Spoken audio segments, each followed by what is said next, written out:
Mohamed Siré Diallo, président de la Jeune Chambre internationale Sénégal. Pouvez-vous revenir sur l'importance de la thématique d'aujourd'hui? Bon, c'est une thématique que notre organisation locale, la Jeune Chambre Dakar numéro 1, a organisée. Une thématique qui parlait de jeunesse et dialogue culturel. Nous regrettons vraiment ce qui se passe dans un pays voisin qui est le Mali, où nous avons des organisations de jeunes, où nous avons une organisation qui s'appelle aussi la JCI Mali, avec laquelle nous collaborons. Aujourd'hui, quand vous nous trouvez lors de nos voyages internationaux et autres, vous allez voir que oui, ces deux organisations-là, c'est comme des frères. Alors qu'on se distingue parfois par le fait qu'il est malien, lui, il est sénégalais, mais on a su utiliser notre credo qui dit que la fraternité humaine transcende la souveraineté des nations.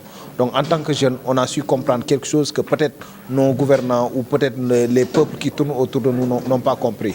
Aujourd'hui, nous devons être humbles, aujourd'hui, nous devons essayer d'apprendre de la culture de l'autre, nous devons essayer d'apprendre du comportement de l'autre ou de comment l'autre personne peut venir enrichir notre vie et pour pouvoir nous permettre d'aller vers une paix.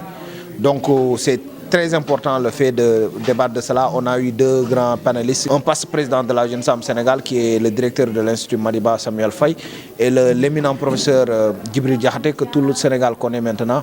Donc ils ont eu à nous rappeler des valeurs, ils ont eu à nous rappeler des personnalités comme Senghor, Amadou Hampâté Bâ et d'autres historiens de ce monde-là qui ont eu à donner des exemples pour que le peuple, que ce soit le peuple africain, le peuple sénégalais et que nous, entre jeunes frères et autres, qu'on puisse vivre dans l'harmonie, sans pour autant dire que oui, tel et tel autre. Cela, au lieu de nous diviser, cela devait nous associer pour qu'on puisse vivre dans une atmosphère où ne va veiller que la paix et l'harmonie entre les frères. Mamadou Ciss, je suis le président de la Jeune Chambre internationale Dakar numéro 1. Vous pouvez revenir sur le choix de la thématique d'aujourd'hui et l'analyse que vous faites au terme des réflexions qui ont eu tout à l'heure. Alors, merci beaucoup pour cette question. Juste pour dire que le choix de ce thème-là est la conséquence déjà d'une problématique que nous avons observée en Afrique. Aujourd'hui, on est dans un continent qui est déchiqueté, qui est déchiré parfois à cause tout simplement des dissemblances, des choses qui nous divisent, des choses qui, au contraire, qui devaient nous enrichir, mais aujourd'hui qui, en quelque sorte, sont devenus des goulots d'étranglement pour notre société. Nous, à la Jeune Chambre Dakar numéro 1, comme également dans toutes les autres organisations, chaque année, on se rencontre pour statuer déjà sur notre mandat et pour voir comment on va faire pour améliorer les choses. C'est ce qu'on appelle l'AGMI mandat, qui est un moment pour apprécier les choses. Et on a pris ce prétexte pour dire, au lieu de faire juste l'Assemblée générale, présenter des rapports et partir, on va prendre ce prétexte-là et débattre sur une thématique qui intéresse la société africaine, parce que nous aussi on est des jeunes du continent africain, c'est-à-dire la jeunesse, quel est son rôle dans le dialogue des cultures, ou bien comme l'a reformulé Moussa Diakhaté tout à l'heure, la jeunesse, quel est son rôle dans la culture du dialogue.